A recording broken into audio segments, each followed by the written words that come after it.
Halo sahabat Katolik, kembali lagi bersama saya Elviana Aritaus, mahasiswi Sekolah Tinggi Pastoral Santo Petrus Keuskupan Agemuan. Pada kesempatan yang berahmat ini, saya akan memberikan renungan dari Injil Markus bab 17 ayat 14 sampai dengan ayat 23. Namun sebelum merenungkan firman Tuhan, saya mengajak saudara-saudari sekalian untuk mengawali kegiatan dengan berdoa. Marilah berdoa.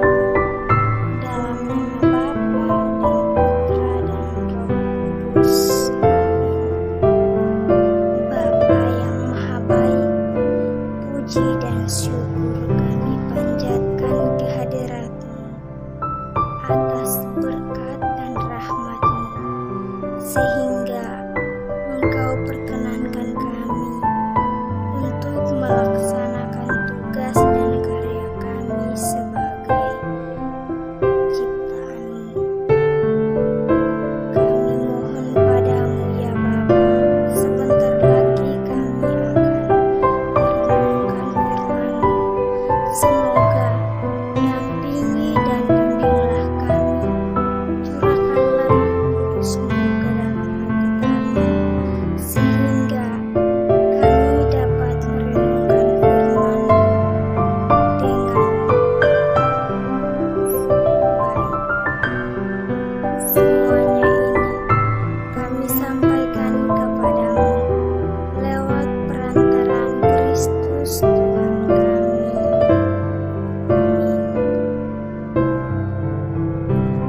Tuhan bersamamu dan bersamamu juga.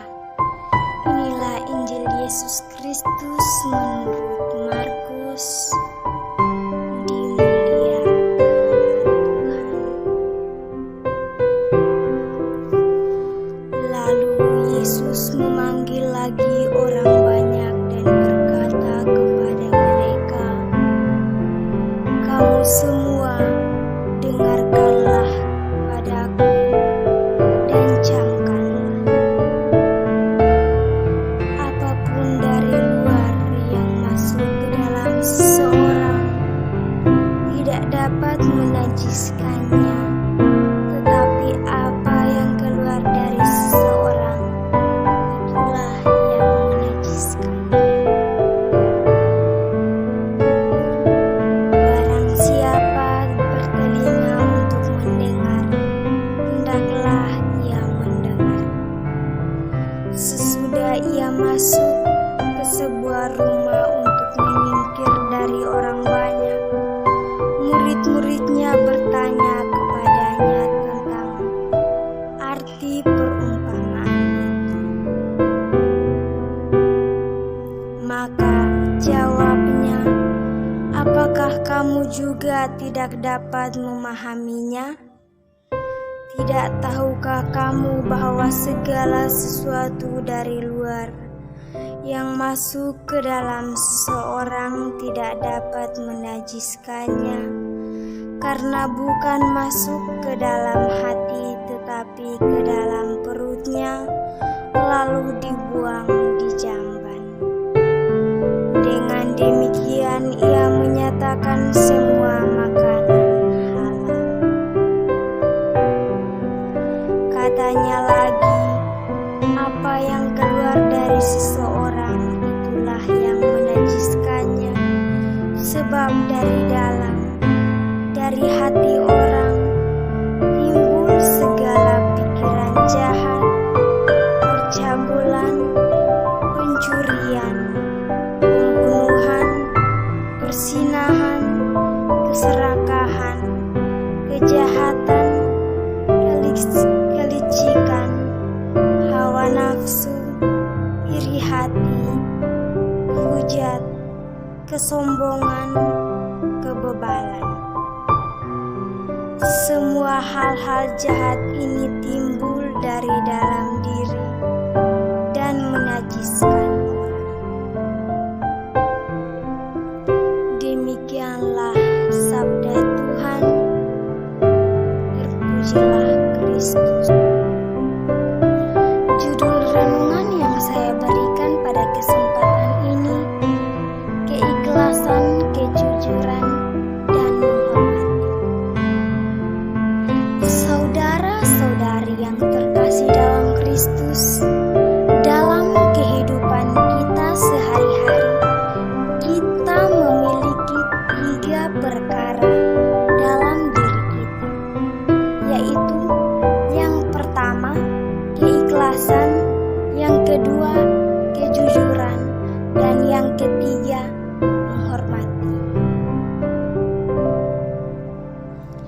sebagai makhluk ciptaan Tuhan yang mulia, harus memiliki kemurnian hati terhadap kodrat ciptaan.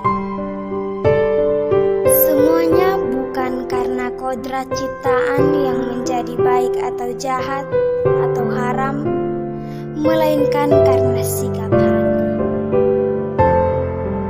Saudara-saudari yang terkasih dalam Kristus, dalam bacaan Injil hari ini, Yesus berkata, "Dari hati yang kotor akan timbul segala pikiran jahat, percabulan, pencurian, pembunuhan, persinahan, keserakahan, hawa nafsu, iri hati, hujat, kesombongan, dan kebebalan. Semua hal-hal jahat ini timbul dari dalam dan menajiskan orang." Karena itu, Yesus mengharapkan kita agar kita memiliki hati yang jujur dan murni. Kejujuran dan kemurnian hati adalah landasan untuk membangun wibawa kita dan kepercayaan orang lain kepada kita. Sebagai pribadi yang memiliki sikap jujur dan murni, berarti kita akan bersikap terbuka dan tidak menyembunyikan situasi diri dan perilaku diri kita yang jahat atau yang buruk. Kita bersikap sewajarnya sesuai dengan apa yang dipikirkan dan apa yang dikatakan dan apa yang diperbuat, setia pada apa yang dijanjikan. Kejujuran kita pada orang lain berawal dari kejujuran kita pada diri sendiri dan pada hati nurani sendiri. Kejujuran dan kemurnian hati adalah puncak kedamaian umat Allah. Maka saya mengajak saudara-saudari sekalian, marilah kita memurnikan hati kita agar mampu memandang kebesaran dan anugerah Allah dengan hati yang jujur dan murni. Semoga. Marilah berdoa. Tuhan Allah Bapa dalam kerajaan surga, kami telah merenungkan firman-Mu. Semoga apa yang sudah kami